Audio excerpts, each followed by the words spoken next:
Rudyard Kipling, another Freemason, wrote a book called The Man Who Would One Day Be King. This was later made into a big-budget Hollywood film, starring the likes of Sean Connery, Michael Caine, and Saeed Jaffari. The book is the story of two soldiers that journey to a country on the edge of India, a country that was once rumored to contain great riches, that once belonged to Alexander the Great.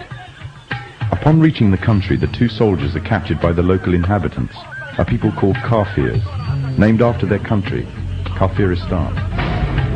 When the two men are about to be killed, a necklace is discovered around the neck of one of the soldiers. Engraved on it is the symbol of the Masonic one eye. The Kafirs revere him as their god and attribute to him the divine attribute of immortality. The man himself first regards himself as a king, and then in his newfound power begins to regard himself really as being a god. From the Muslim perspective, if not that of others, the similitudes that can be drawn from this story are very interesting. The Muslim scriptures, called hadith, contain many prophecies of the Prophet Muhammad. In these, it is prophesied that a man would arise from amidst the Kafirs, which means infidels in Islam, who would be recognized by his one eye and would be made a world leader, claiming first to be a king and then later to being God, and that he will seem immortal until an appointed time. In another film, the concept of global leader and global government is also strongly propagated.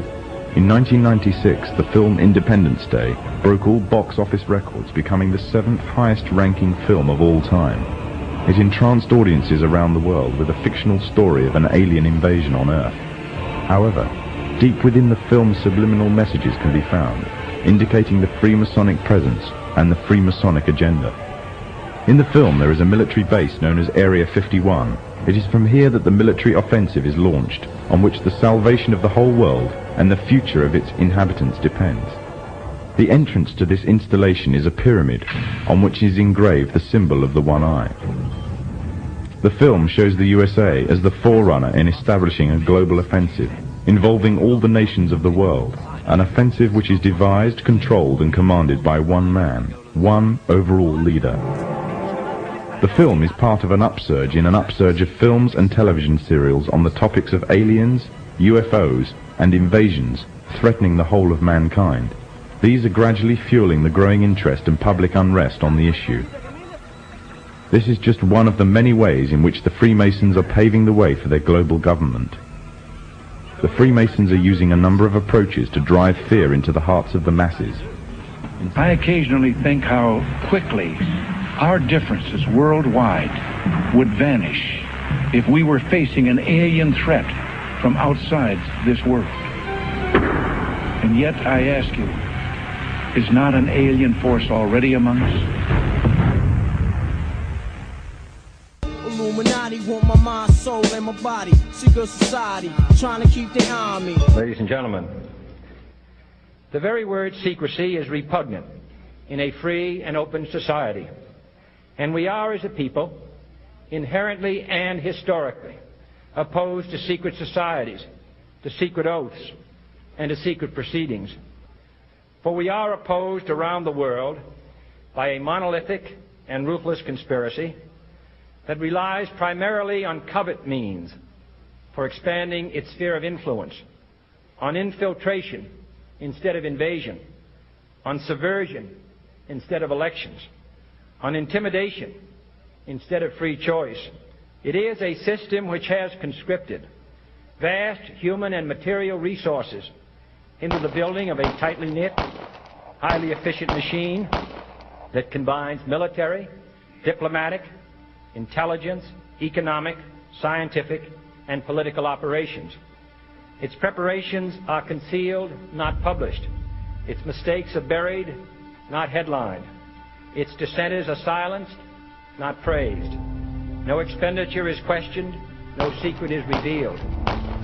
That is why the Athenian lawmaker Solon decreed it a crime for any citizen to shrink from controversy.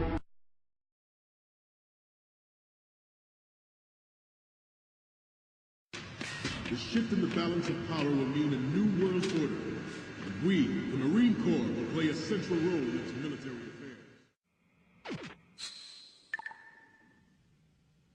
We, the Marines, will lead the charge into a new world order with Metal Gear Ray. That is all. Dismissed.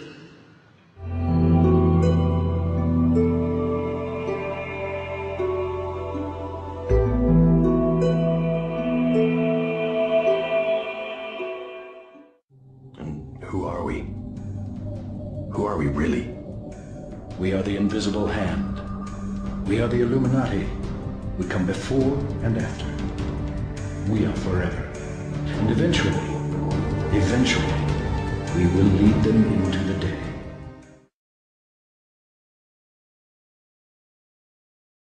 Do you see now why the Templars are a threat? So long as even one survives, so too does their desire to create a new world order.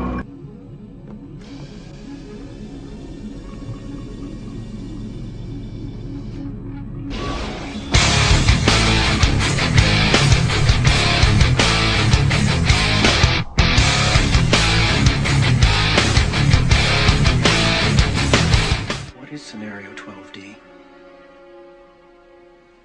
We know it's a war game scenario, that it has to do with airline counterterrorism. Why is that important enough to kill for? Because it's no longer a game. If some terrorist group wants to act out this scenario, why target you for assassination? Depends on who your terrorists are.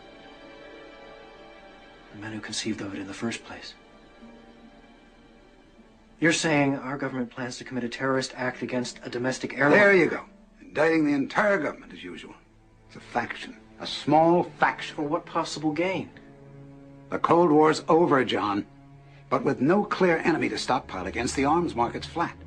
But bring down a fully loaded 727 into the middle of New York City, and you'll find a dozen tin-pot dictators all over the world just clamoring to take responsibility and begging to be smart-bombed. I can't believe it. World Trade Center. We're going to crash the plane into the World Trade Center. The pin makes it official. You passed the test. You're Illuminati now.